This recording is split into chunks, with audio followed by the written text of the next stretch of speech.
Listen, Team Integrity, if you're out here bidding on every RFP that hits your inbox or that's simply posted on SAM.gov, you aren't a government contractor. Yep, I said it. You're a gambler. So today we're talking about how to strategically price and draft an award-winning proposal. So welcome to Inside the Bid podcast with Melanie Patterson. Today, we are joined by a female GovCon rock star, a visionary and entrepreneur, and the architect behind federal growth systems used by companies to scale from commercial markets into multi-million dollar government portfolios. Natasha Velez, the CEO of NVS Strategic Solutions, over the past 15 years has led and supported more than 1,000 federal submissions across DoD, DHS, VA, HHS, NASA, Space Force, and SLED agencies, just to name a few. She's been able to secure over 1 billion in awards. Yes, you heard that right. Over 1 billion in awards through her proven process. Today, she is joining us to share how she builds these infrastructures and lay down the foundations for success. So please welcome the Queen of Strategy, Natasha Velez herself. Thank you so much for being here. Thank you for having me, and thank you for such an amazing introduction. Absolutely. So excited to be here. Absolutely adore you. Love everything that you do. And if I can ever empower women out there to, start podcasts, start businesses, I'm all down. So 100%. But super excited to talk about all the things that you just said, because you really mentioned that whole all the things. I did a little bit of research. I came prepared. And you are a wealth of knowledge. You are penetrating barriers. You are making noise in this industry. And as you just said, women within this industry need to be supported. And I can say you have supported me 100%. And so I am honored to have you as a guest here on Inside the Bid. You are really kind of focused in on the federal marketplace, would you say? Yeah, I focus on SLED as well. I focus on wherever the money goes. I like it. Let's be real. So if you limit yourself to one section, you're limiting yourself to where money goes. And in this market and this administration, we're seeing such a shift and change. The money isn't being spent any less, it's being spent more. But I like to follow where it goes. So when agencies are dismantled, that funding is still there. We still need education, right? The Department of Education may not get a bigger budget, but the states certainly will, so that they can manage education there. So I'm more of a component of where did the money go and how can I learn very quickly on how to be there? Yeah, I would say you are great at capture, but even more of an expert on proposal and the whole full cycle of proposal writing, from the full operations side of it, the technical writing, the management, pricing, compliance, which is huge. And so I kind of want to just touch on proposal writing overall with the advancement of AI. So it's been a game changer, to say the least, right? We have technology, AI, which is kind of smarter than us, right? To help us to build out these proposals. How can a small business owner leverage something like ChatGPT with proposal writing? So first, understand that AI ain't going anywhere. It's here. Whether you agree with it or not, a lot of proposal writers, a lot of companies feel that it is a deterrent and that it is a blockade. It is not. It is literally the bridge. It is a tool if used correctly.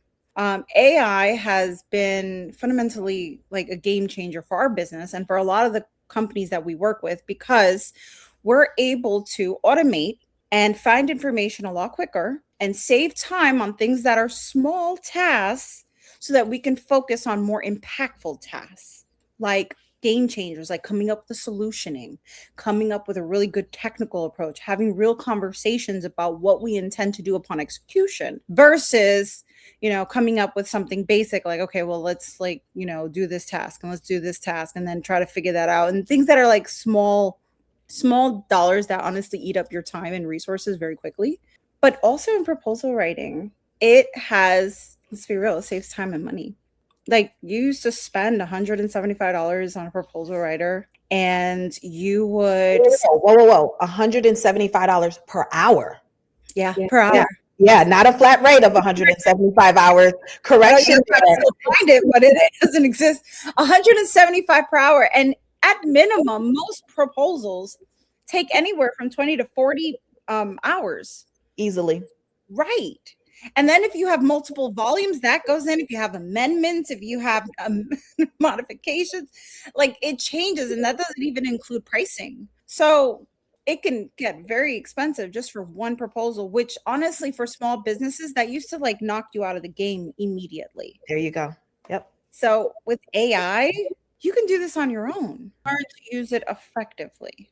So I think that is a great segue for me even to open up the conversation on how this actually will make it not only cost effective, but a little bit of a even playing field for small business owners against some of these mid to large firms who are, who we're competing against essentially. And so with that, not only is it cost effective, right? It saves us time, but how do we really stand out now with AI and us kind of running it through this template format? How do we personalize it? Because yes, AI is there to help us, but keyword, help us. It's to give us the foundation. We're not really going to go ahead and run that full solicitation through ChatGPT, let it pump out a proposal, put our logo on it and submit, right? I'm starting to see a lot of small business owners do that. And that's not really how we should leverage these AI tools. What would you say? Agreed. Always think, all right, so as a small business owner, you're always thinking about sales. Whether you like sales or not, whether you're good at sales or not, it doesn't matter. It's part of the game. Because you will sell your business. And I always say it, nobody sells business better than you do, because you are the only one that actually cares about your company. I don't care how much you pay people. At the end of the day, when you're using ChatGPT, you want to teach it to read and understand, to speak like you, to understand your capabilities. Spend some time with it. If you just give it an RFP, let's think about your differentiators, right? From a sales perspective, if I get 5 quotes from people that say they can do what you do, what's your differentiator?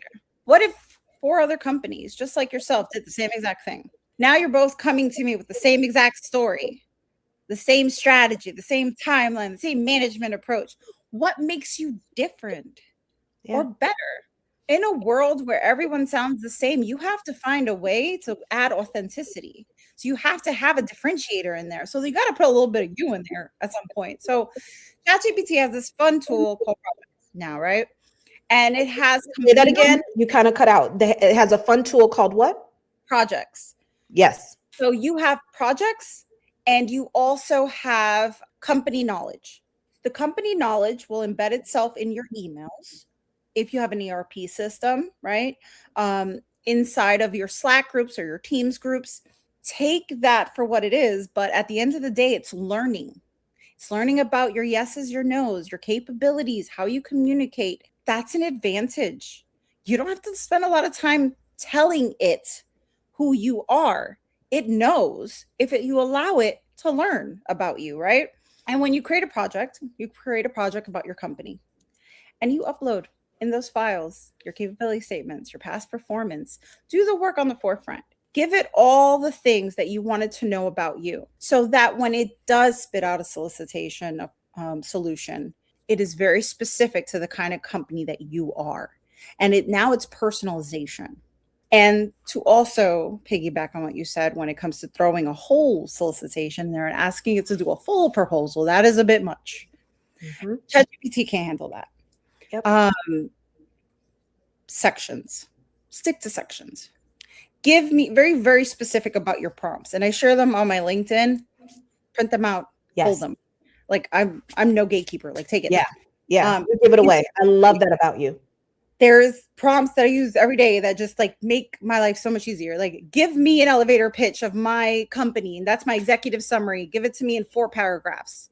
Make it about all of the things that the client cares about pain point wise and why I'm the lowest risk, right? All of a sudden, I've given it something other than just give me an executive summary. I've given it such guidance that it's going to come out with the dopest 4 paragraphs I ever saw. And I'm like, it's amazing. Yep.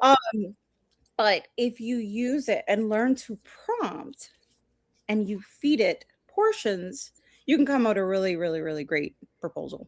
I mean, you said a whole lot with that, right? But basically, overall, train the tool. Train the tool on your product, your services, your business, your compliance metrics, right? And add that personal touch. We're not going into ChatGPT, throwing in a full solicitation, letting it spit something out, and then we're submitting. We're not really leveraging what we have available to us. And as small business owners, we really need to understand that this is a game changer for us, where some of these big, mid to large size companies, they had like a whole proposal writing team, right? People who specialize in this. That's a thing of the past. That's a thing of the past. Now it's really down to ChatGPT and who's able to kind of customize and develop the personality of that particular tool. And really, truthfully, building out a proposal writing advisor or agent inside of that tool. That's really how you kind of leverage this thing. And then another thing, Natasha, is let's talk about it. There's real people behind these evaluations, right? There's real people evaluating. So yes, we're using AI and a tool to help us to collaborate with us to write these award-winning proposals, but we have to have the psychological component behind it too, because there's a person who's reading through our methodology, our past performance, and they are evaluating us essentially. And so we need to really kind of speak to that and pull on some of those heartstrings and make it personalized in very, very special ways. In your executive summary, that's your time to sell yourself. Right? In your closeout statement, that's your time to seal the deal and let them know you found the right person. You found the right person. We are the awarded vendor. And this is how you kind of know, because you're giving it that personal touch, right? Absolutely. Another thing that you hit on is break that thing up in sections. Break that bad boy up in sections and just chew on it slowly. It doesn't have to be like just spit it out, spit it in and spit it out and things of that nature, right? Are you seeing this a lot of times because you and your company, you guys handle proposal writing, right? And so how do you guys leverage that?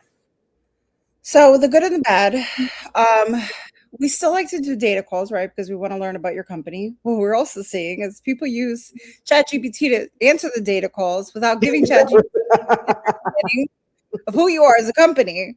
So I could have done that myself, but tell people like, seriously, I could have did that whole ChatGPT answer. It's so basic. Stop it right now.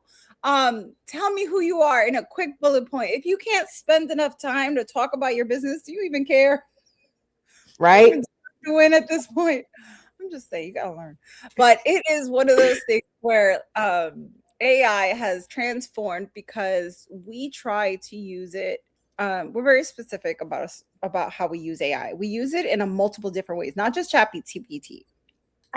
We use it for pricing. So I use Excel. We have AI Excel, which supports and building formulas because we do pricing. So I want to see gross profit margins, not just top line. I want to see bottom line. I want to create indirect rates. I want to go based on budgets and right. I also use it for, I'll throw some tidbits in Napkin AI. Napkin AI is a tool that I've been using literally since it started, but it creates tables, charts, flow charts that work well. If you want to make an org chart, if you want to make a decent flow chart that talks about your strategy, your timeline, all those things, your risk mitigation tools, it spits it out. You just put in the words, put a little section of your proposal in it, and it'll generate an image. It does the work for you. And you can customize it and clean it up so that it matches your branding, right? Because that matters. Yes. So all those things. And then we use, Canva. You can go ahead and clean things up, make a nice cover page.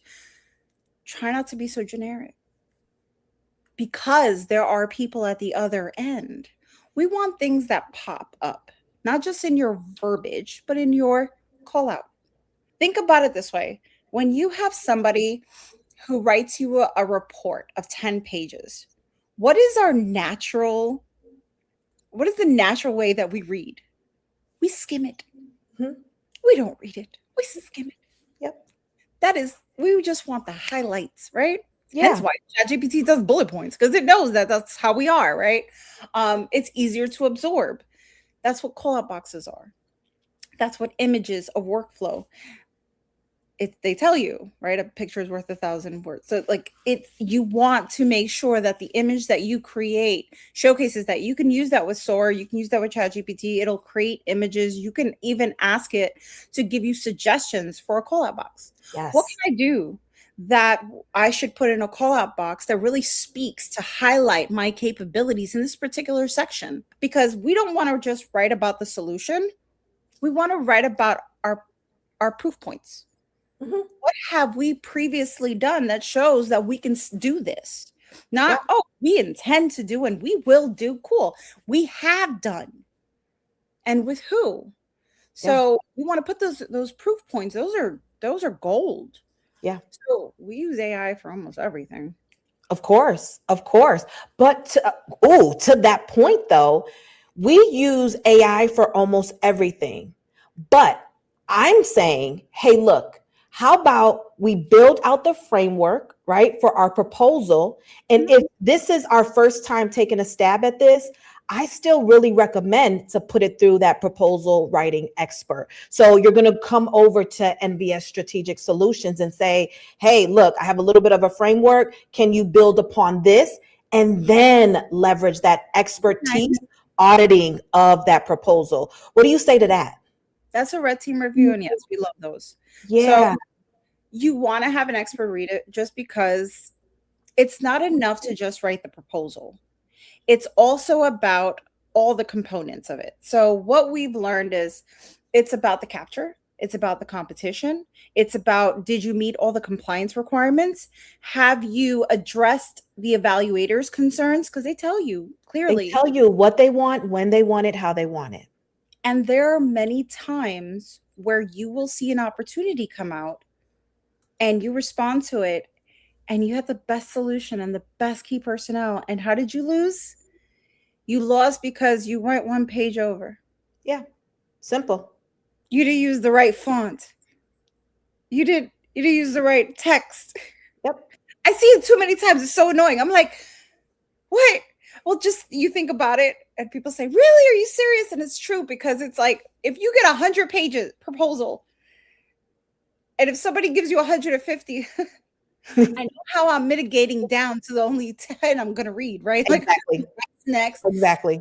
Process of elimination. So you want someone to be able to be your eyes and ears and kind of do a double check system on what you submit. And then along with that, you want to evaluate it to ensure that you are making sure that the evaluator understands that you're the least risk. Risk mitigation. Yeah. You want to ensure, because the government's very risk adverse. You have the best solution, but if your past performance doesn't reach and showcase the same capacity of the work you're bidding on, let's use an example. You're bidding on a $5 million job, but your past performance only shows that you've done $100,000. Well, then, it's not the same kind of scope. So it's little things like that you want to kind of double check. Yeah. With that, let's go back a little bit, because you just kind of circulated something in my mind. Let's take it back just a step and talk about the go, no-go process. So before we even jump into the proposal writing, right? Yeah. Something that you talked about, which is mitigating risk, right? Showcasing that you're competent, you're compliant, and this is what you really do, right? How do we take people to utilize this very simple process of go, no go, and don't touch it and even get started with proposal writing if you simply cannot showcase that you're risk adverse, right? A lot of people are like, they go to SAM.gov. It's a kid in a candy store. It's billions of dollars, right? Yeah. They get squirrel syndrome, and they're structured as a transportation and logistics business, and they're bidding on Janitorial, per se, right? I hear that.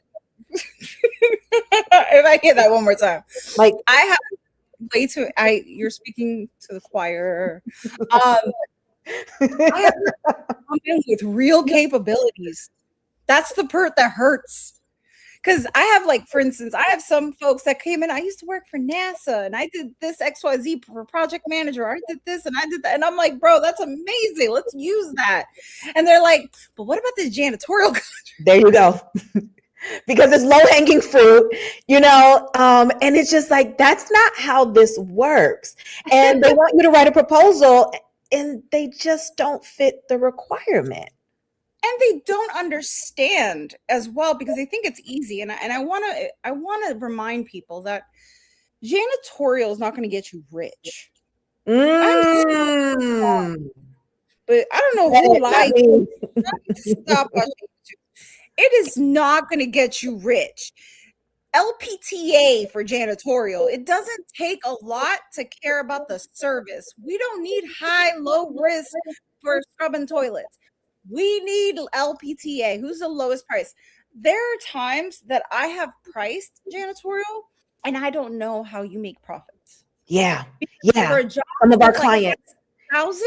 Yes. Somebody for 20 grand. Like, what? Yes. That has happened to me with a lot of our clients in custodial, janitorial contracts. When we lose, we ask for the debriefing, right? Let's talk about our evaluation. And it's just like, how are they even profitable at that number?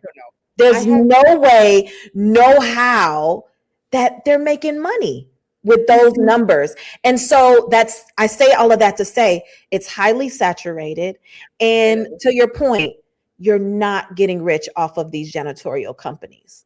No. What you can do, though, switch it over. And again, we go back to following the money. Switch it over to facilities management. Switch it over to facilities. There's more money in that. You can get an easy 10 million contract for 5 years to do facilities management. And there's janitorial in there, but there's also carpentry. There's welding, there's garbage. Landscape and maintenance. Yeah. Snow plowing. Yes. All of that is still well within scope, right? Yeah. Now you partner. They're larger projects, though. They're larger projects to man, right? But and then you bring in teaming partners, right? Because you can't do it all. At the end of the day, you cannot do this in a silo. Especially not in this administration. We are noticing that every capability is being kind of pulled together. They want compressed solutions. So a multitude of task orders, a multitude of solutions. There's no way one contractor can do it all. You almost have to partner, or you wouldn't. Talking about risk, right? That is scary for them. If we have facility maintenance and it has several task orders attached to it, and you're saying that you are the only firm that can handle HVAC, electrical, pressure washing, you know what I mean? And you're the only, that's risky, right? What happens if you go under? Yeah, the whole project suffers. The whole project suffers. And so this is where I want people to understand you are only as strong as your team in this space. And they don't look at it, right? They don't look at it as, no, there's too many teaming partners on this project. No, they look at it as, hey, when something goes wrong, they have somebody to rely on and fix it, right? And I'd rather have a piece of the pie than no pie. True. I think sometimes we get a little greedy and we're like, I want to do all the work myself. Well, we're human, right? I got to remind people to humble yourself. As you grow, and big companies do it too. I'll give you an example. Cheetah doesn't do all its work by itself. Cheetah doesn't want to do all its work by itself. It subcontracts to other people for things that it doesn't want to do. Sometimes they don't want to deal with an SEA contract. Guess who they're going to reach out to? Someone who doesn't mind doing SEA labor, right? Someone, if they need IT solutions, they're going to subcontract that out to someone else for someone to get IT staffing in, right?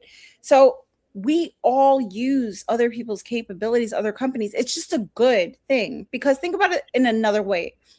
When you bring these subcontractors on to partner with you and make your solution stronger and minimize your risk, they're also accelerating your reward, right? But it also works vice versa. you two become partners. Yeah. So now they can bring an opportunity to you. It's just good business.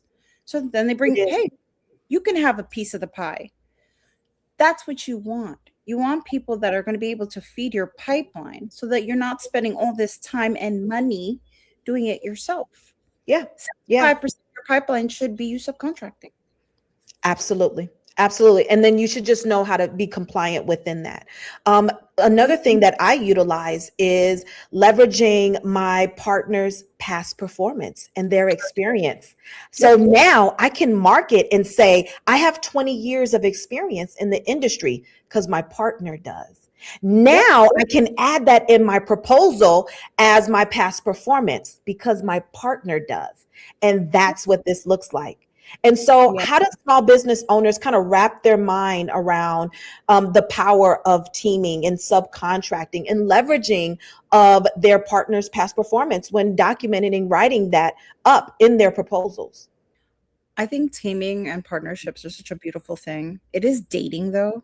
It's dating before marriage, so make sure you find the right one. Vet your vendors and your partners very well. Yeah. Make sure you guys are compatible. Like natural conversations just kind of work out. Negotiations seem pretty easy. If there's too many red flags, there's a no, right? Because then when you're stuck together for 5 years, it's going to be a rough 5 years. Vet your vendors thoroughly. But once you find good teaming partners, I happen to love the power of teaming because I can get through doors that I didn't necessarily have the ability to get through prior. Yeah. I'll use some examples. Let's say you have experience. Let's say you have past performance. It does not necessarily mean that you can't bid on something, right? But let's say you have past performance with state, but you don't have past performance with Army. Army likes Army. Just the way it is. Space Force likes Space Force. Navy loves Navy. Just the way you are. It's good old boys club, right? At the end of the day, if you have past performance in one area, it doesn't necessarily mean you understand the pain points of this agency. You've done the experience with that agency, but it doesn't transition over. So you always find that I have experience in this, we'll use example of ServiceNow. I have experience in ServiceNow, but I've never done it with the Army, but I've done it here.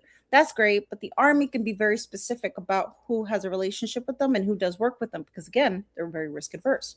So partnering with someone that has experience with the Army, now you've brought in Army relationships, people that have experience with the Army, that have good CPARs and things like that. The Army can say, okay, this team has experience with the Army and has experience with ServiceNow. Now you've brought that all in one solution. So a lot of the work is prior to the proposal. I like that. A lot of work is in the beginning because you could, in your bid no bid process, have a really good solution put together if you have really good teaming partners. And you can start that by doing a really good capability matrix. Right? Everything that's all the scope of work, like break it out line item by line item, all the things that you'd have to do if you got this contract, right? And then put where you're really strong and then put where you're not strong and find a really good teaming partner to fill those gaps. Yeah. And if you can hit 100% between those two teaming partners, you got a full solution that's risk adverse. Absolutely. Absolutely. Well said. I say hire your weakness and don't be ashamed of it, right? You cannot be strong in every area. Right? For me, I'm a government contractor in transportation and logistics. There's no way possible you can have access to all equipment required. So I need to bring in some teaming partners who have dump trucks because I don't, right? And hire your weakness. This is what government contracting looks like. And it's advised, really, especially as you grow, right? For sure. All right. So most podcasts are just kind of back and forth, pinging off of each other. I want to do something a little bit different. Oh, all right. I want to do a gut check. So let's do a GovCon gut check. Natasha, I'm going to give you a few scenarios and I want you to tell me if this company is headed for $1 billion win or $1 billion headache. Ready? Go. All right, awesome. Scenario number 1.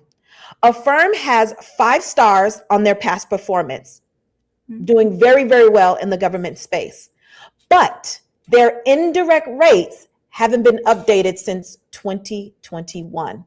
Win or headache? Headache. Why? Because you haven't updated. You don't even know what your profit margins are. You're just making up numbers and hoping for the best. You could win that contract and honestly be losing money. Ooh, and we don't want to run in the red, right? And the No. government doesn't want to hear, hey, I don't know what my operational cost is. You have sat in the seat of CFO. You have been the financial controller of DoD contracting. And so tell small business owners, how important is it for them to understand their indirect, their direct costs, their operational cost, their profit margins? Yeah. Talk to them a little bit about what that looks like. I think that from experience, we have a tendency to sensationalize contract values. Mhm. I think it's a beautiful thing, and it's very exciting to say I want work for $1 million, right? But let's be realistic. You're not winning $1 million. Nope. You have employees. You're not going to be able to do $1 million worth of work. You need people. You need to hire. You need operations. You need G&A. You need administrative. Maybe you need a higher payroll. You have software, hardware costs. Everyone needs a laptop. Absolutely. So you get all these costs. If you rely on just guessing, just saying, oh, well, we'll just bid, I assume, at this rate, or I'll just put a markup of 20% or 50%, whatever you want to do, you're not doing your business a good service, because you haven't done what we like to call pieces of estimate. In your estimate, you need to know what your direct costs are going to be. That's your everything that I need to do the job cost, right? And then you need your indirect rate, which is all the things to keep the company running while you're doing the job. So your operations, your finance team, your management team, they're all indirect rates. And then most people think indirect rates are profit. That's not profit. That's operational costs. Then you put profit on top of that. But you need to know what your indirect rates are. Because if you go too low and you say my indirect rate is 20%, but you're really at 35%, that can cost you. It's going to cost you. It's going to eat into your profit. It's going to cost you. Every time you don't estimate correctly, it eats into your profit. And before you know it, very easily, if you don't know what type of contract you're getting into, you could find yourself in the red and trying to sell your contract, which I've had people do this, try to sell their contract because they're not making money. It's costing them more to keep it. So you don't want that. Yeah, and that's a whole nother monster in itself. I won't even touch on that. But yes, that is a thing. That is a thing where people underbid and then they try to, get out of their contract by selling their contract. And it's best, you guys, to just simply know your numbers. That's why you go to a team like Natasha's, right? To get a better understanding. What is my numbers? How do I come in profitable? And how do I price this thing? Right. Great example. All right, cool. Scenario number 2. Ready? Yes. An 8A firm sees a $20 million contract on SAM.gov Tuesday. That solicitation rather, is due on Friday. Win or headache? God, no headache. That's a headache and a head scratch, huh? Why? Yes. Why do we have these vendors looking at these opportunities that are due in 7 days and they're $20 million contract opportunities? This is a full RFP, AA or not, you're still taking a stab at it. We're wasting our time, you guys. Because your competition has been pre-planning that opportunity since before the solicitation dropped. They've probably already talked to the contracting officer, the project managers, just went to the industry days, spoke to everybody, have a partner and a team together, and have already done all the homework. They're ready. To submit. And they have really good pricing. Now you're going to scramble It's a week of cost for no reason. Don't do that. Why? Stop it, you guys. Cut it out. Okay? Cut it out. That's not how this works. Just because you see a solicitation posted on SAM.gov that's due in 7 days, and you're just going to scramble to throw something at it, we're wasting time and money. All right, last scenario. We have a startup founder invest in a DECA compliant accounting system before their first prime contract. Win or headache? Tricky one. DECA accounting system right before your first contract. Why would you do that? That is a headache. If you are going to, well, I'll say that's a two-part answer. Let's go. I want to hear from you. Contract is small, then who cares? It's small. It's not a huge lift. Yeah. If you are winning a huge contract, think about where you're putting all your resources. You have a new accounting system. You have to bring that on. You have to track all of that. You also have to start bringing all those labor categories and putting it in there and the payroll and all the compliance that's required with that.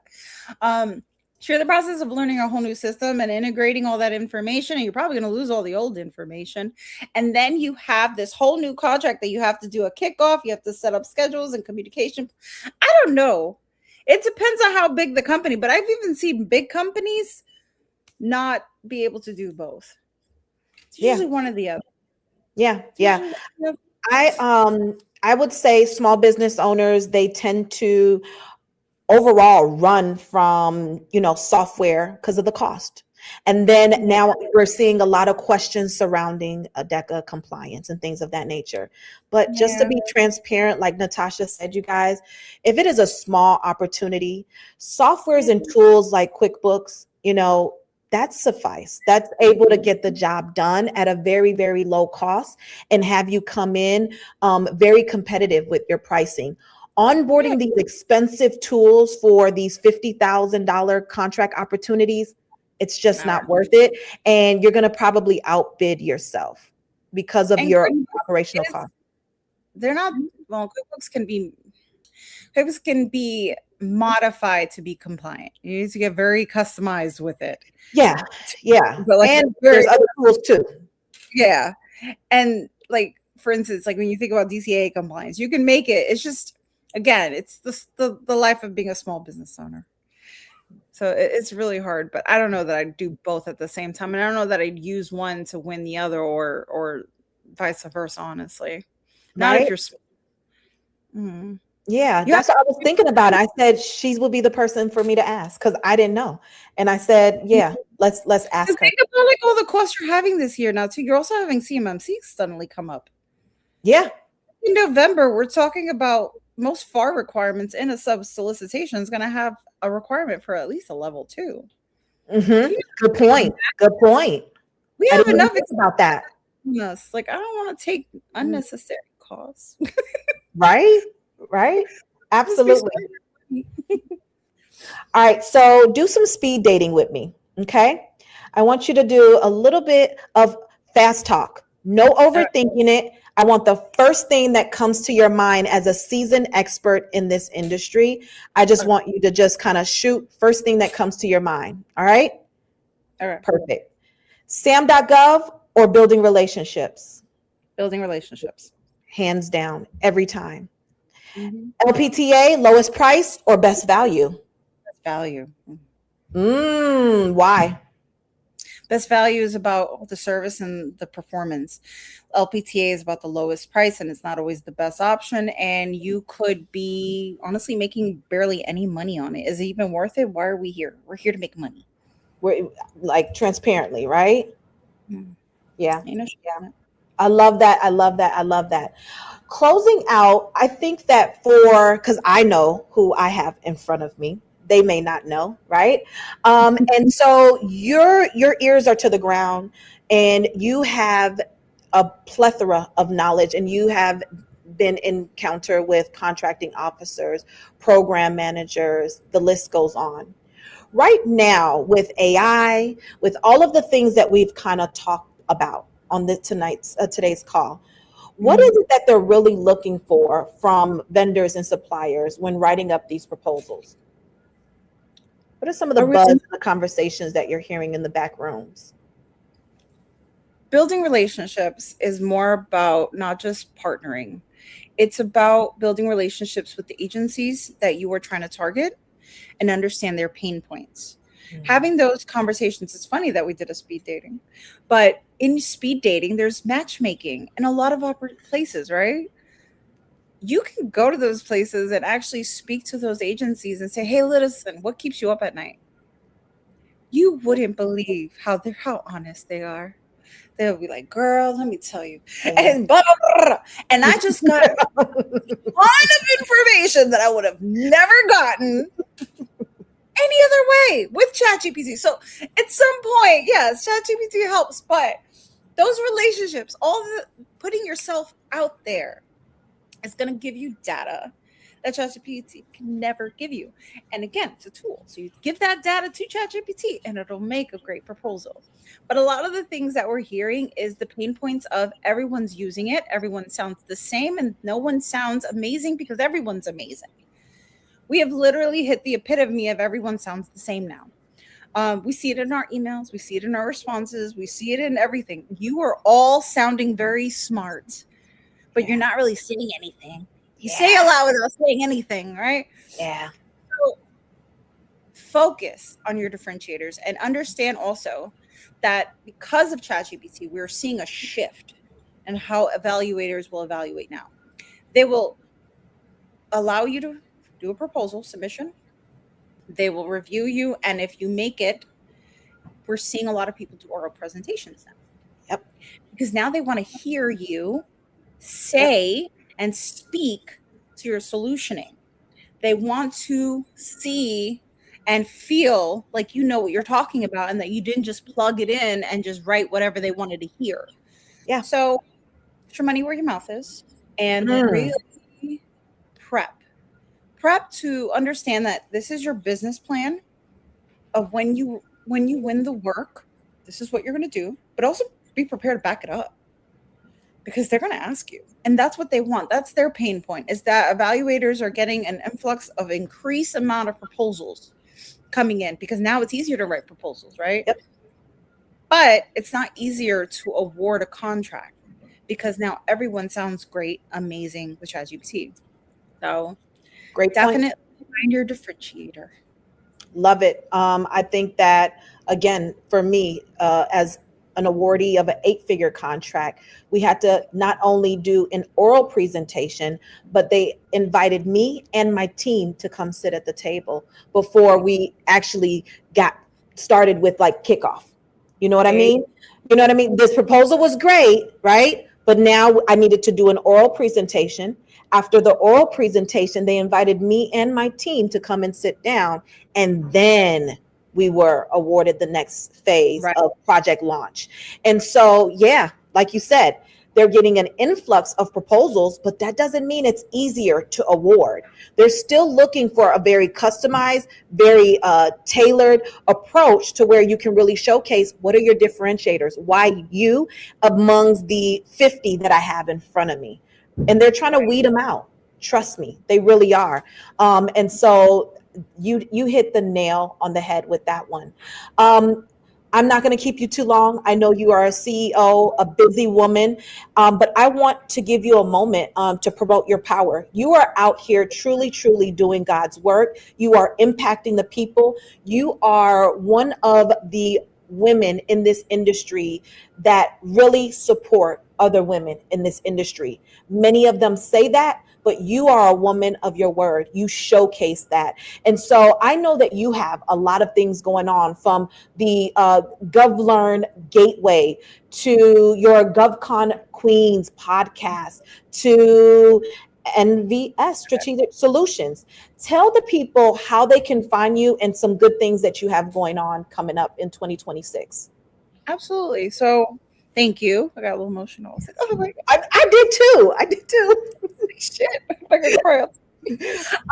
But anyways, GovCon Queens honestly is the only thing I'm really focusing on. NVS, we make business all day long and I don't have to promote that. Our numbers speak for itself. And when it comes to marketing, we're not big on it. It's more about like A lot of our clients come, it's from, repeatable business and word of mouth, and I like it that way. But what's really near and dear in my heart this year is GovCon Queens. I lived a very long life of being a very lovely CEO. I didn't have a lot of friends and not a lot of people that understood me. I'm a spicy Latina from New York that does government contracting, which 90% of my friends don't know what I do.